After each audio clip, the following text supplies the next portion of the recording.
The Napoleonic cavalryman was a fusion of man, beast, and steel, a weapon in motion. Every piece of his gear, from the crest on his helmet to the nails in his horse's shoes, was chosen to serve in the chaos of battle. These were more than just riders. They were moving arsenals, carrying on their horse nearly everything they needed for both survival and combat. Unlike infantry, who could rely on baggage trains or supply wagons, a trooper often had to live out of his saddle. Strapped to the horse were not only his saber, pistols, or carbine, but also a bedroll, cloak, and sometimes even rations for days of marching. His mount was his lifeline, carrying food, forage, ammunition, and spare gear, while also serving as the very weapon of shock in battle. Every piece of his equipment, from the curve of a hussar's lightsaber to the gleaming cuirass of a heavy cavalryman, was chosen to balance speed, striking power, and protection. The cavalryman's kit had to make him self-sufficient on campaign and deadly in the charge. Much like a modern-day climber, every pound of weight was carefully considered. Each piece of kit served one of two purposes: keeping him alive or making him deadly to the enemy. The following were his most important tools. The saber. The true signature weapon of Napoleon's cavalry was the saber. Its curved blade was designed for slashing attacks at speed, delivering deep, sweeping cuts from horseback.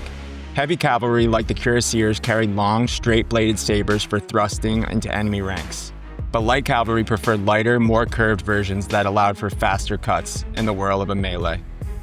A skilled cavalryman could draw, slash, and return his saber in a single fluid motion.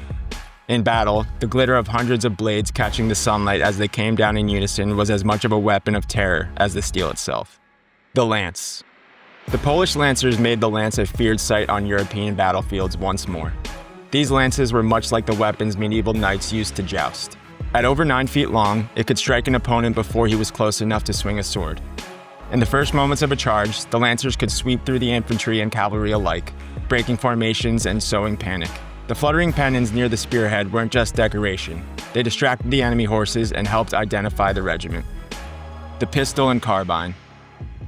Most cavalry carried pistol and saddle holsters, heavy single-shot weapons used in the instant before the impact or swirling of chaos in a melee.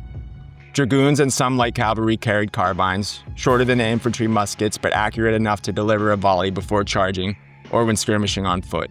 Though gunfire from horseback was never as decisive as cold steel, it could soften an enemy line or scatter pickets before a charge.